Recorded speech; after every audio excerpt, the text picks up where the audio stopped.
He set his tripod down in the mud of a street that should not have looked the way it looked, and for a long moment he did not touch the camera at all. He simply stared. The man was a frontier photographer, one of the itinerant ones who travelled the young towns of the American interior in the 1860s with a wagon full of glass plates and a black cloth, selling portraits to families who had never once seen their own faces, frozen still. He had come to this street to photograph a building, or a shop front, or a group of men in front of a bank, the ordinary work of the trade. But when he ducked under the cloth and looked through the ground glass, the image that assembled itself upside down in front of his eye was wrong in a way he could not immediately name. The doorways began at the second floor. Not one doorway. Not a single eccentric building with a raised entrance. The entire street, every stone facade along that block rose out of the earth already halfway consumed, and where a ground floor should have been, where the shop windows should have stood at the level of a walking man's chest, where the front steps should have met the dirt, there was only dirt. The ground came up to the tops of arches. It swallowed the first-floor windows whole. In some frames you can still see the upper curve of a buried window, a stone eyebrow of masonry emerging from the packed mud, like the brow of something drowning, the glass long gone. The opening below it filled solid with the same street the townspeople walked upon. Look at what he saw, slowly, the way he must have looked at it. A row of cut stone buildings, 3 and 4 stories, built with a confidence and a heaviness that did not belong to a raw settlement of clapboard and canvas.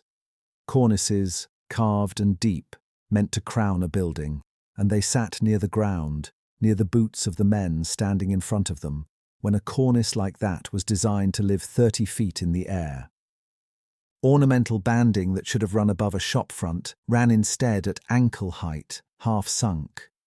And the doors that people actually used, the doors that opened and closed and let living men in and out, were not on the ground.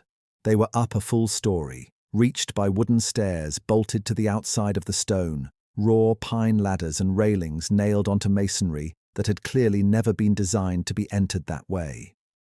The town had climbed up onto the shoulders of the street and made a second doorway where the second-floor windows used to be. It looked, to put it plainly, like a city built for giants and then abandoned by them, a street whose true scale began below the world, whose real ground floor lay beneath the one the living used, or it looked like something worse and quieter, a fully formed avenue of stone that had been buried, entombed to the height of a man and a half, and that the small wooden town had simply perched itself on top of, the way a bird builds its nest on a monument it does not understand and cannot read. I have spent a long time with these photographs, and I want to be precise about what unsettles the eye, because it is not one dramatic thing. It is the accumulation of ordinary things all set at the wrong height. A hitching post standing at the level of a second-story sill. A man leaning against a wall with a carved capital, the decorated top of a column, the part that is meant to be looked up at, sitting at the height of his shoulder.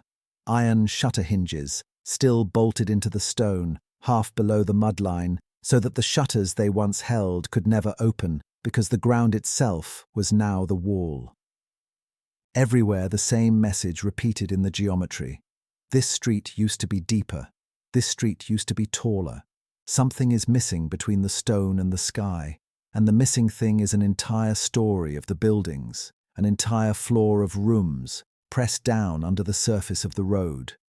The photographer, whoever he was, did the only rational thing a working man could do. He made the exposure. He counted the seconds under the cloth, and he let the light burn the impossible street into the silver on the glass, and then he packed the plate away with the portraits and the storefronts and the wedding groups, and he moved on to the next town. He almost certainly did not think he was documenting a mystery. He thought he was documenting a street. That is the thing about these images that I keep returning to. The men in them are not amazed. They stand in front of the swallowed windows the way you or I stand in front of a familiar wall. Whatever happened to that street, it had already become ordinary to the people living on top of it. The wonder is entirely ours, looking back across 160 years at a scene that everyone present had already agreed not to find strange. And that agreement, that flat collective calm in the faces, is the first clue that we are not looking at an accident that the town was reeling from. We are looking at something the town had already absorbed, already normalized, already built its second doorways to accommodate. You do not bolt a permanent staircase to the outside of a building for a flood you expect to recede. You build that staircase because the ground floor is gone and it is not coming back, and you have decided to live above it. So the question arrives, and it is the question this whole film exists to sit inside, and I am not going to pretend to close it in the first 5 minutes. What buried this street? Not the town. The town is younger than the street it stands on, and thinner, and made of lesser stuff. Not a single flood, because a flood leaves a line, and this leaves a floor. The mud is up to the arches. The rooms are underneath, intact, sealed, furnished for all anyone knew. And the men in the photograph are leaning on the tops of columns as if the bottoms had never existed at all. Before we walk down that street and measure the impossible masonry ourselves, before we go looking for the surveyors who logged the buried floors and the settlers who dug their cellars straight into rooms that were already finished, I want you to hold on to that first image the way the photographer must have held it. A stone avenue rising out of the earth already half consumed. Doorways beginning at the second story, a street the living town merely perched upon, and no record, anywhere in the ledgers of that place, of anyone ever putting it into the ground. So let us walk it. Let us go down into the frame and stand where the photographer stood and do the one thing the photograph cannot do for us. Measure. Start with the stone itself. In the surviving prints, and there are at least 3 plates of this same block from slightly different angles, the masonry of the lower course is not the masonry of the town above it. Look at the courses that rise from the mud to the first surviving cornice. They are ashlar, dressed rectangular blocks, cut with a squareness and a fineness of joint that leaves almost no gap for mortar. Some of the joints are so tight you cannot trace them in the photograph at all. The wall reads as a single poured surface until the light rakes across it and the seams emerge. Now lift your eye to the buildings the town actually built, the 2-story fronts with their bolted staircases. That upper stone is rubble and coursed fieldstone, irregular, wide-mortared, honest frontier work laid up by men in a hurry with what the ground gave them. The 2 masonries do not match. They were not laid by the same hands, and I would argue they were not laid in the same century. The town is sitting on a wall it did not make. Measure the doorways.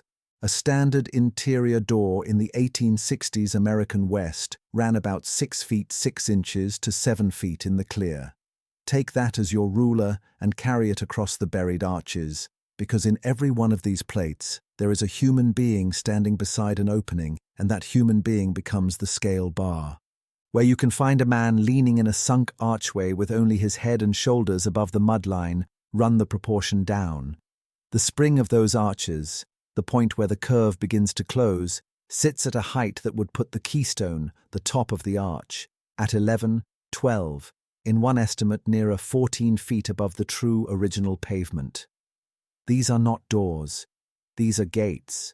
And they are too wide as well as too tall, wider than any door needs to be for a man or a cart or a coffin, wide enough that the word that keeps surfacing in the few written descriptions is not door and not window, but portal.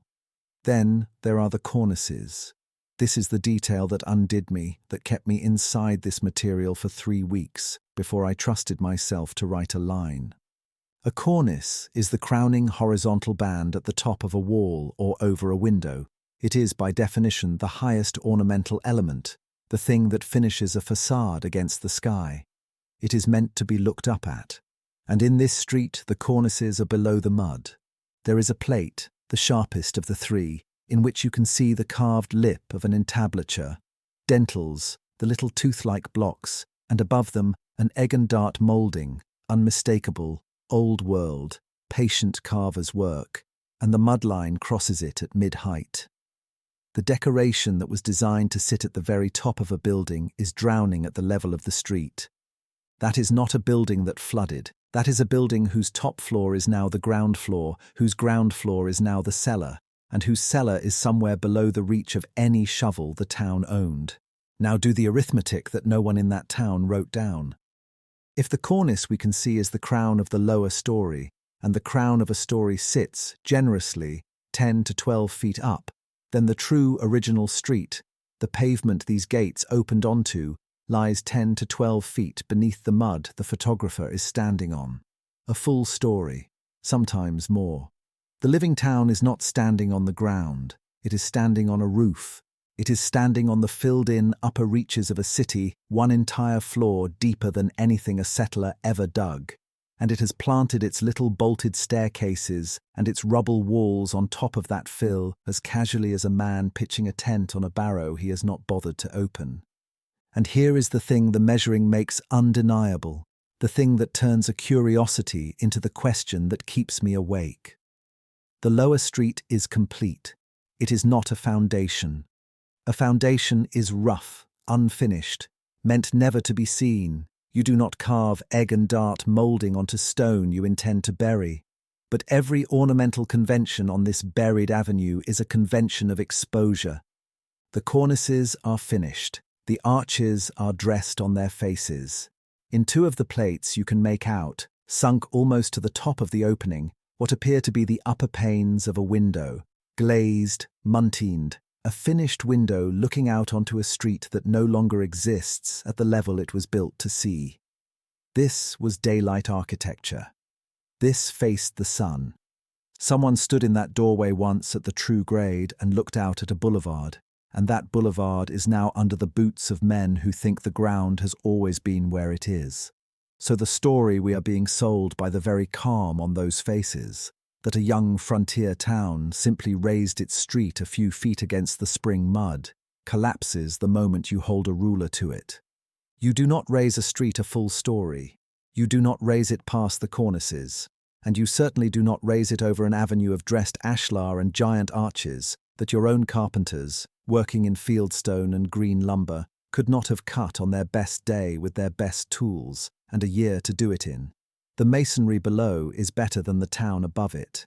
That is the sentence I could not get around, and I want you to sit inside it the way I had to. The oldest, deepest, most drowned layer of this place is the finest work in it. The wonder did not build up from the dirt, course by course, poorer to grander. It runs the other way. The grandeur is at the bottom, already finished, already sealed, and everything human and hurried and rough is perched on the lid of it.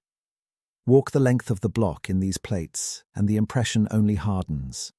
The arches are regular, evenly spaced, matched, a designed rhythm, not the accident of separate builders, each raising his own front.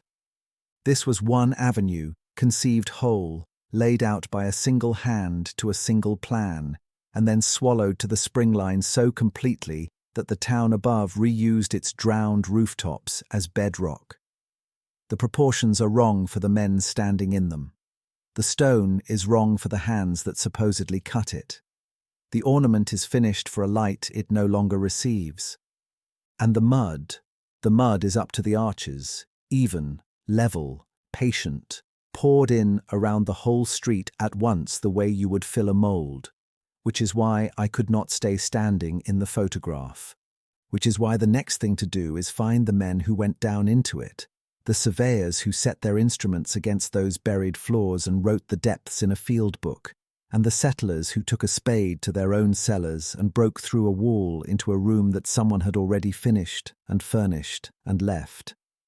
The first name I can give you is a surveyor's, and I give it to you carefully, because his field book is the one document in this whole affair that behaves exactly the way an honest document should. His name appears in the county survey rolls as J, or possibly I.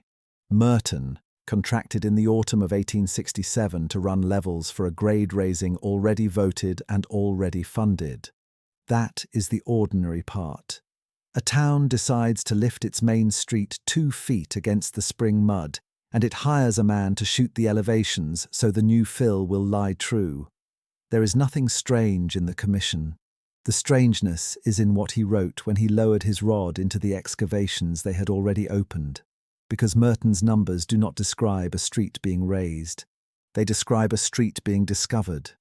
Beside a run of ordinary grade figures, +2, +2 1/4, the small honest arithmetic of a road being lifted, his book carries a second column, deeper, that no grade raising needs, 11 feet 4 to sill, 14 feet even to floor.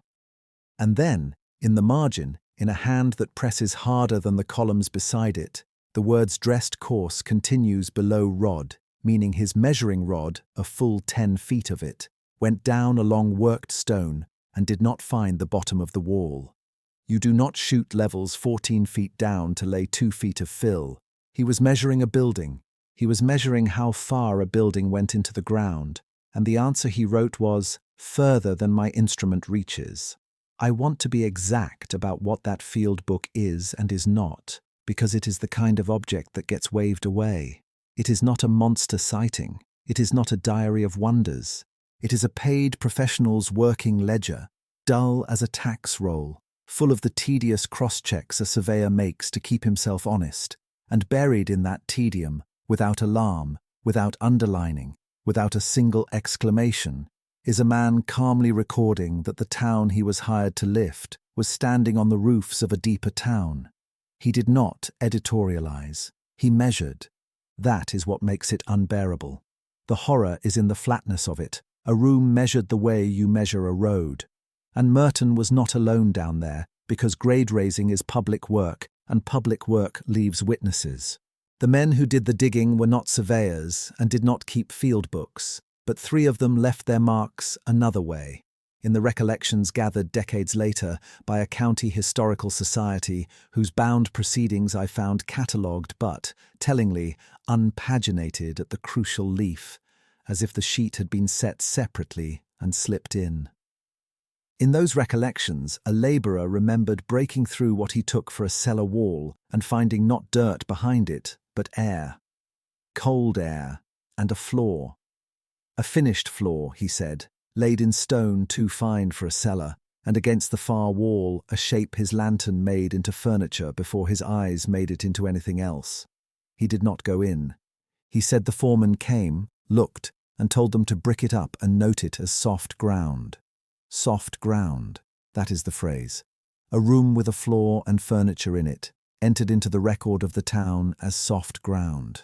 Now hold those 2 accounts side by side, the surveyors and the labourers, because they were not talking to each other, and they did not need to be. One measured worked stone descending past his rod. The other put his hand through a wall into a furnished room and was told to wall it back. They are the same street from 2 heights, and neither man had any motive to invent the other's detail. A surveyor inventing furniture would be absurd. A labourer inventing a survey rod would be impossible. Each corroborates the other precisely at the seam where a fabricator would have contradicted himself. The settlers are the third voice, and the settlers frighten me most, because they were not on any payroll and answered to no foreman. They dug for the oldest reason people dig. They wanted a cool place to keep milk and roots through the summer, a cellar under their own new house.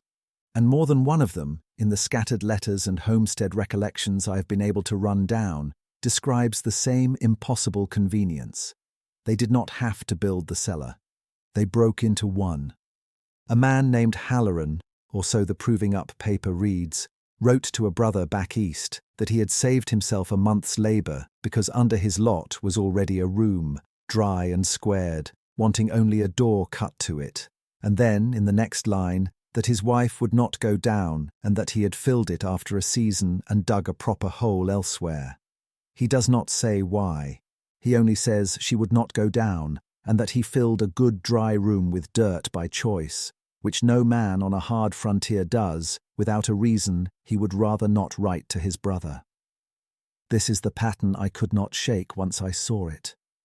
Over and over the lower city is entered, by the rod, by the spade, by the cellar wall giving way, and over the entry is followed, within the same account, by a ceiling. Brick it up. Note it as soft ground. Fill it and dig elsewhere. These are not the acts of people who found nothing. These are the acts of people who found something and decided, quickly and without discussion, that the correct response was to put the ground back. You do not wall up an empty hollow. You wall up a room you have looked into. And here is where the town fathers enter, and where the silence stops being accidental. Because all of this, the survey contract, the excavation, the labor, the fill, cost money, and money in a 19th century town leaves a paper trail as reliable as a wound leaves a scar. The council minutes for that season exist. I have read them. They record the vote to raise the grade. They record the sums paid. And then they go smooth. There is an appropriation for fill in a quantity that no 2-foot street raising could ever consume. Thousands of cubic yards, enough to drown a floor, not lift a road, and beside it not one word of explanation, no discussion, no debate, no wonder, in a body that argued for 3 pages about the price of a horse trough. The largest earth-moving expense in the town's early history passes the council without a sentence of curiosity. The ledger does not lie. It simply refuses to describe what the money bought. That refusal is the loudest thing in the archive. A town that had merely raised a street would have bragged about it. Civic improvement, progress, a line for the newspaper. A town that had opened the roofs of an older, finer city beneath its own feet, looked inside, and chosen to pour it full again would do exactly what these ledgers do. It would pay the bill and skip the reason. It would let the surveyor's honest numbers sit uncollected in a field book no one would read for a century. Let the labourer's furnished room become soft ground. Let the settler's dry chamber be filled by a wife's refusal and never explained. The record does not have a hole in it where the lower city should be. It has a smoothness, which is worse, the deliberate, level, patient smoothness of mud poured into a mould, filling every room at once, until the surface tells you nothing and the depth tells you everything, if you are willing to send a rod down far enough to find that the wall does not end. So go and look for the street now. You will not find it. That is the last and hardest fact of this case, and it is worth stating plainly, because it is the answer to the question you have been holding since the first frame of that photograph. Where is it now, and why can we not simply walk down and measure it ourselves? The street was paved. Sometime in the 1880s, when the horse traffic thickened and the mud became intolerable, the town laid a hard surface over the raised grade, and that hard surface sealed the last visible seam. The sunken cornices, the archtops still breathing at ankle height, the drowned lintels a careful eye could still read in the 1867 exposure, all of it went under stone and tar in a single working season, and after that there was nothing left above ground to argue about. A child born that year would grow old on a street with no memory that anything lay beneath it. The evidence did not have to be destroyed. It only had to be covered one more time, and the town had already proved it was very good at covering things. The buildings that still showed their 2-story faces above the fill were condemned, one after another, across a generation, always under the same word: settling. I have the demolition notices. They describe sound stone structures as unsafe because their lower courses had settled below the frost line, and their walls showed displacement inconsistent with stable foundation, which is a municipal way of saying the building stood on ground that was not ground, on fill that shifted because it had been poured into rooms rather than compacted into a bed. So they were pulled down as defective, these houses whose only defect was that they stood on top of other houses. The masonry was carted off as rubble. The 2 wide arches, the impossible joints, the stone cut finer than anything the frontier could produce, broken up, hauled away, used for roadbed and cellar walls elsewhere in the county, scattered until no single surviving block could testify to what the whole had been. And the photographs. This is where the erasure stops being an accident and starts to feel like a habit. The 1867 plate, the one we opened with, the one that shows the doorways beginning at the second story and the earth swallowing the windows whole, survives in exactly one archive, and it is mislabeled. It is catalogued not as a buried street, but as a street under construction, filed among images of civic improvement, its caption written by someone who looked at a city sinking and saw a city rising, because that was the only story the caption card had room for. The photograph did not lie, the label did. And a mislabeled photograph is more thoroughly lost than a burned one, because it sits in plain sight in a public collection, findable, scannable, reproducible, and every finding aid steers you away from what it actually shows. I found it by accident, searching for something else. I have wondered since how many others sit in how many drawers, each one honestly exposed, each one dishonestly named. So the strongest ordinary explanation deserves its hearing, and I will give it, because I have lived with it for weeks, and I cannot make it go away. Grade raising was real. It was common. Sacramento did it. Seattle did it. And you can walk the underground tour today and see the drowned storefronts. Chicago jacked entire blocks up out of the mud on thousands of screws. Cities across the century lifted themselves out of flood and filth and cholera, and the mechanism was exactly this: pour fill against the buildings, abandon the lower floors, cut new doors at the upper level, and go on living one story higher than you were born. The mud was not mysterious. It was sewage and river silt and the wet that carried disease, and raising the town above it was sanitation, not conspiracy. Every buried window in that photograph has a mundane twin in a dozen documented American cities. I find this persuasive. I want to be honest about how persuasive I find it. It explains the sunken doorways. It explains the fill.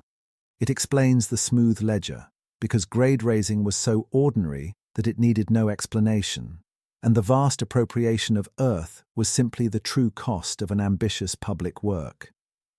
It explains everything except the rooms, because in Seattle, in Sacramento, in Chicago, the lower floors were sealed and left hollow. The point of grade raising is to walk away from the room, not to fill it. You wall it up, you leave the air in it, you let it become a basement, and to this day you can climb down into those cities and stand in the abandoned space, with the light coming grey through the old glass at pavement level. That is what grade raising looks like when it is only grade raising. But the surveyor's rod on this street did not find hollow rooms. It found fill, packed earth pressed into the chambers behind the standing walls, poured into rooms that were, by three separate honest accounts, already finished, already furnished, already lived in by someone before the raising ever began. You do not spend thousands of cubic yards of scarce frontier fill drowning the inside of a building you could have left empty for free. Unless what was inside the building was the reason for the fill. Unless the raising of the street was never about the mud at all, and the mud was the excuse, and the true work was the burying, one room at a time, of a lower city that was standing and finished, and older, when the first settler drove his first stake into what he believed was open prairie. Who cut that stone? Who set those arches wider than any wagon needed and finer than any frontier mason could match? Who furnished the rooms the settlers broke into and the labourers refused to sleep in and the surveyors logged with their honest, uncomprehending numbers? The record does not say. The record was never going to say. It skips the excavation, smooths the ledger, mislabels the photograph, condemns the walls, and pours the mould full and level until the surface tells you nothing. And so I keep returning to the man behind the camera in 1867, standing in the mud of a street that was not a street, framing a row of doorways that began where the second floor should be. He did not know what he was photographing. He thought, perhaps, that he was recording a boom town in the making, a place lifting itself toward its future. He could not have known that the future would pave over what he saw and condemn it and file his own honest plate under the wrong name until the only thing left of the lower city was one grey rectangle of light in a drawer, showing windows sinking into the earth with the finished rooms still behind them, waiting. He measured the height of the doorways. He never measured the depth.